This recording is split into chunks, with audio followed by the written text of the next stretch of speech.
KGF chapter 3 KGF chapter 2 క్లైమాక్స్ సీన్ లో రాకీ తాను సంపాదించిన మొత్తం బంగారం తీసుకొని ఒక పెద్ద షిప్ లో సముద్రం గుండా ప్రయాణం చేస్తూ ఒక్కడే ధైర్యంగా వెళ్తూ ఉంటాడు. అప్పుడు నాపి సోల్జర్స్ మిసైల్ సహాయంతో రాకీ షిప్ పై దాడి చేస్తారు. అప్పుడు రాకీ అలాగే రాకీతో పాటు మొత్తం బంగారం అంతా సముద్రంలో మునుగుతూ ఉన్నట్టు చూపిస్తారు. కానీ చాప్టర్ 2 సినిమాలో రాకీ ఖచ్చితంగా చనిపోయినట్లు గాని, రాకీకి గాయాలు అయినట్లు గాని, బ్లడ్ వచ్చినట్లు అస్సలు చూపించలేదు. ఇంకా రాకీ బతికే ఉన్నాడు అనడానికి ఇప్పుడు మీకు 2 బలమైన డైలాగ్స్ ని గుర్తుకు తెప్పిస్తాను.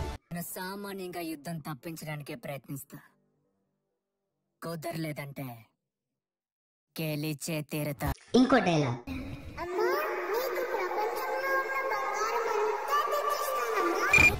ఈ డైలాగ్స్ మనం వింటూ ఉంటే ఒకవైపు ఎమోషన్, ఇంకోవైపు గూస్ బంప్స్ వస్తాయి. సో ఈ డైలాగ్స్ లోనే అర్థం ఉంది. రాకీ తన అమ్మకు మాట ఇచ్చాడు, ప్రపంచంలో ఉన్న బంగారం అంతా ఇస్తాను అని. అయితే రాకీ ఇండియాలో ఉన్న బంగారాన్ని మాత్రమే సంపాదించాడు.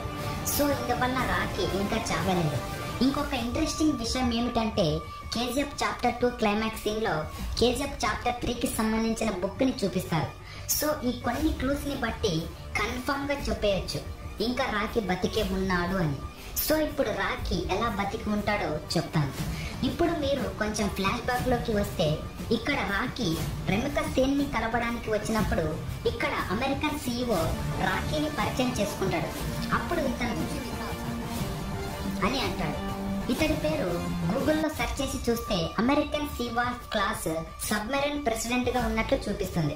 సో ఇందువల్ల రాకీ బాయ్ అతడితో బాగా పరిచయం పెంచుకొని ఉంటాడు. ఎందుకంటే రమిక సేన్ నన్ను చంపు